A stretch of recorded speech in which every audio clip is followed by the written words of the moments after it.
Okay, today we are going to continue our midterm review. We're on part 3, and we're in your packet on section 1-8. We're going to talk about solving equations. So, for number 27, remember, when you're solving an equation, you want to get the variable alone. And so, to get the variable alone, you look at what's happening to the variable, and you do the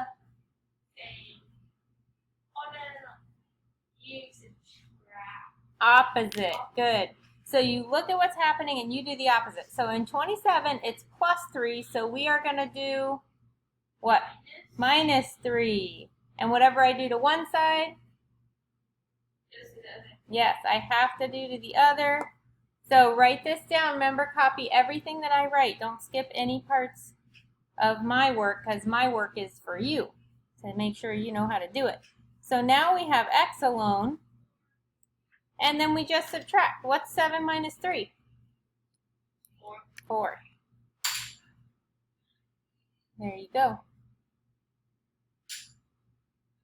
Okay. Cameron, I want to hear you too. Giving me some answers, okay? Look at the next one. Subtraction is happening, so I'm going to do what? Plus 8. And whatever I do to one side, yep. And so 12 plus 8 is how much? 12 plus 8.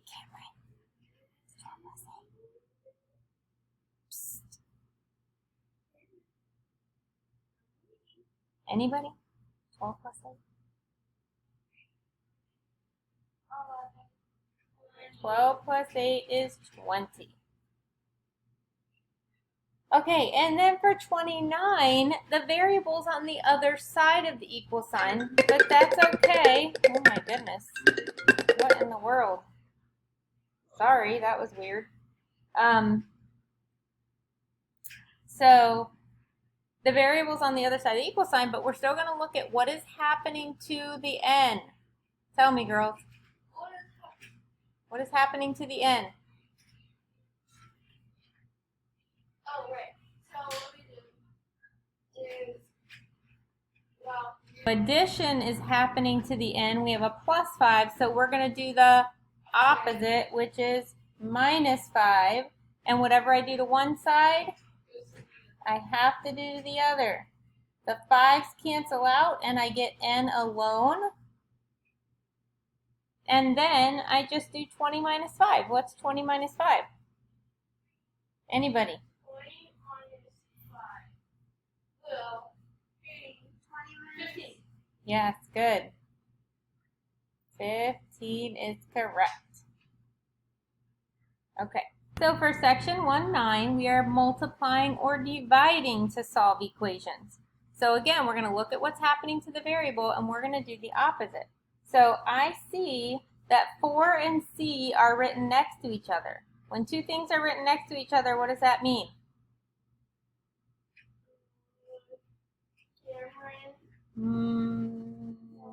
Yes, good. Multiply. I was starting to write you little clues at the bottom. It means multiply, so if they are multiplying, I have to do the opposite, which is what? Divide. So I'm going to divide by whatever is next to the variable. So I'm going to divide by 4, but whatever I do to one side, I have to do to the other. That means C gets alone, and 44 divided by 4. You might want your calculator for this one, unless somebody just knows it. Yes. Yes. Whoa, good. 44 divided by 4 is 11. And yes, you can use your calculator on the exam, on all of these. It's totally fine. All right, how about number 31? What do I do? Let's do a speed round. Quick as you can. Tell me what to do. Multiplication is happening, so I got to do...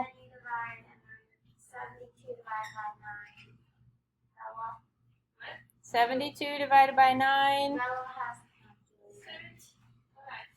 And 72 divided by 9 is 8. Okay, so now on 32 and 33, I see fractions with my variables. And a fraction means what? Times. Twice. Divide. Fractions mean divide. So I'm going to do the opposite, and I'm going to multiply by whatever is with the variable. So I'm going to multiply both sides by 7. And 10 times 7, Bella, do you know how much that is? 70. Yes. Ooh, that was fast. Good. 10 times 7 is 70. So then 33 will be solved the same way, but how do I do it, Cameron? Walk us through. You do 12 times 12. Yep, Then cross out 12 times negative that's right. is. Yeah. And negative 8 times 12 is negative 96. So if you type it in your calculator just like it looks, a negative 8 times 12, you will get negative 96 for your answer. Be real careful when you have negatives. And we will be right back with the next section. Now we're on to chapter 2. So for chapter 2-1, we have fractions and decimals. These are called rational numbers. Rational numbers are fractions or decimals that have an end, that don't go on and on forever.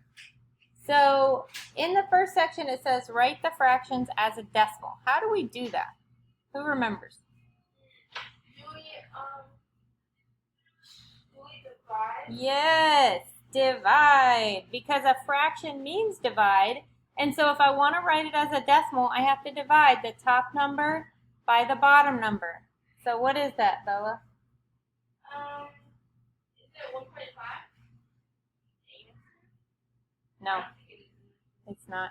I thought you were using your calculator. Do 2 divided by 3 on your calculator. You can too, Tiffany, okay?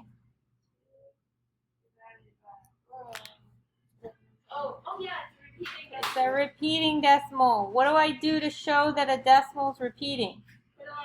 Yes, I put a line over the part that repeats, and in this one, it's just the 6 that keeps repeating over and over. So 0.6 with the line is your answer. I thought those were 9s. Oh, because you're looking at it upside down. Okay, how about the next one? What is 1 divided by 5? Oh. What? 5. Nope. 0. Wait.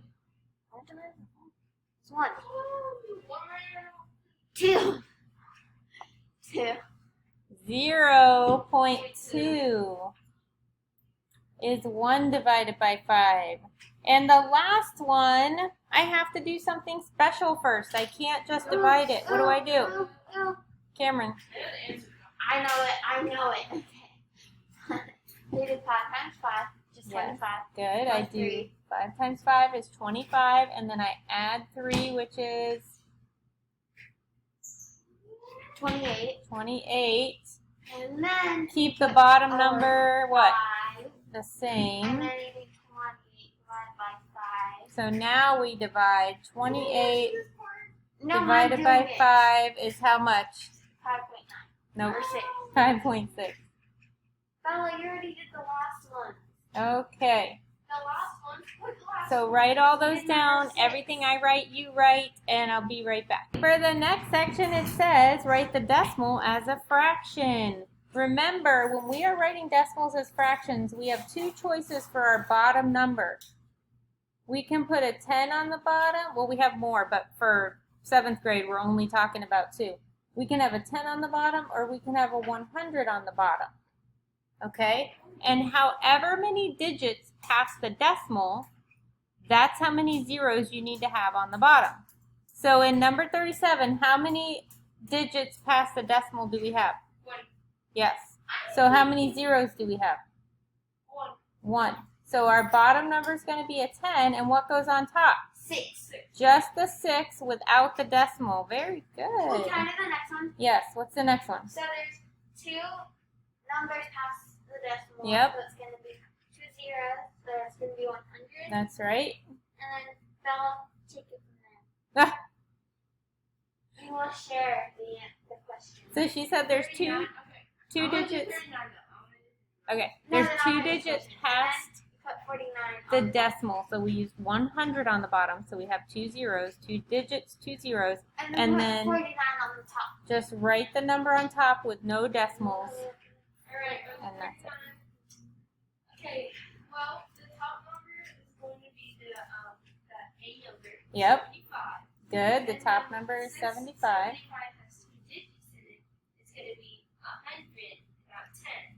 So the answer would be 75, no, 100, no, wait, 75 over 100. Yes, she got it. That was really good. I don't know if you could hear Bella, but she said since there's 2 digits after the decimal, she's going to use 100 on the bottom, 2 digits, 2 zeros, and then the number on top is just the 75 without the decimal. And that is all for our review for today. We will finish the last page of the packet tomorrow for Tuesday's review. And if you have any questions, please email me and let me know so I can help you. And also, what you can do to help practice is you can go back through Google Classroom and click on any IXL that we've done so far this year, all the way back to August, September, October, November, December, all of it. Any IXL skill that is in Google Classroom, you can try like 3 or 4 problems in each section, and if you feel good about it, then you're good. Move on to the next section. If you don't get it, read the explanation from IXL or email me and I will help you out. Okay? So I will see you tomorrow, Tiffany. Have a great day.